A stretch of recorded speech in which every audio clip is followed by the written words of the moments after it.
नमो भगवते वासुदेवाय। श्रद्धालु भक्तों, श्रीमद् भागवत महापुराण के अष्टम स्कंद के चौथा अध्याय के अंतर्गत गज और ग्राह का पूर्व चरित्र तथा उनका उद्धार का प्रस्तुतिकरण करूंगा। इसके पहले तीसरा अध्याय समाप्त हो चुका है।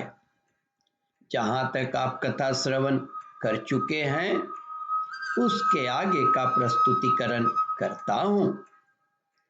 श्री सुखदेव जी कहते हैं, परीक्षित, उस समय ब्रह्मा, शंकर आदि देवता, ऋषि और गंधर्व श्री हरि भगवान के इस कर्म की प्रशंसा करने लगे तथा उनके ऊपर फूलों की वर्षा करने लगे।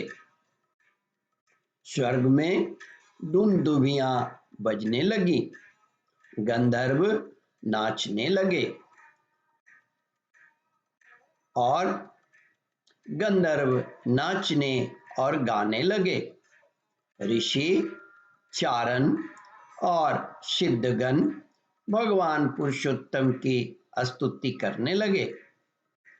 इधर वह ग्राह तुरंत ही परम आश्चर्य में दिव्य शरीर के समान होकर आश्चर्य में दिव्य शरीर से संपन्न हो गया।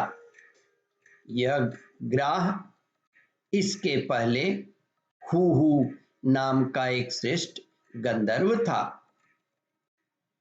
देवल के शाप से उसे यह गति प्राप्त हुई थी।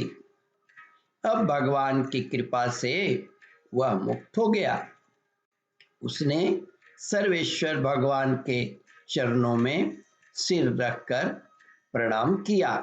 इसके बाद वह भगवान के सुयश का गान करने लगा। वास्तव में अविनाशी भगवान ही श्रेष्ठ कीर्ति के संपन्न करने वाले हैं। वास्तव में अविनाशी भगवान ही श्रेष्ठ कीर्ति से संपन्न हैं। उन्हीं के गुण और मनोहर लीलाएं गान करने योग्य है। भगवान के कृपापूर्ण स्पर्श से उसके सारे पाप ताप नष्ट हो गए।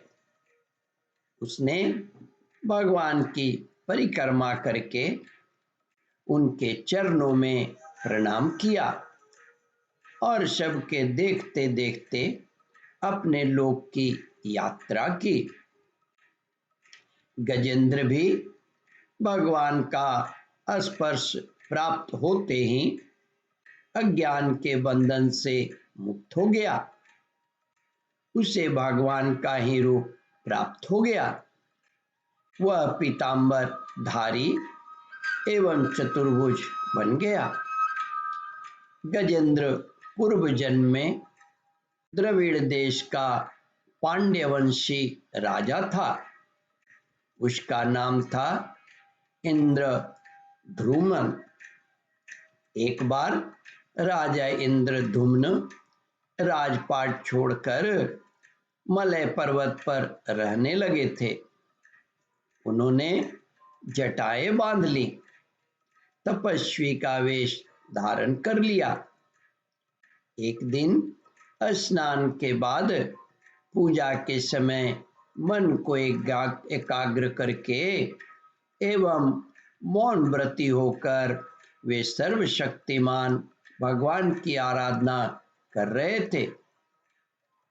उसी समय देवयोग से परम यशस्वी अगस्त्य मुनि अपने शिष्य मंडली के साथ वहां आ पहुंचे।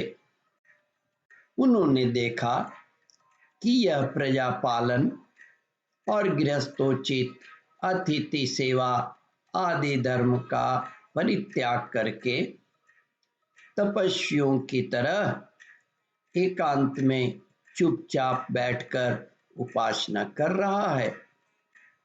इसलिए वे राजा इंद्रधुम पर क्रोधित हो गए। उन्होंने राजा को यह शाप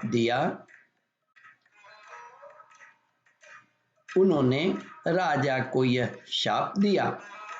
इस राजा ने गुरुजनों से शिक्षा नहीं ग्रहण की है, अभिमानवश परोपकार से निवृत्त होकर मनमानी कर रहा है।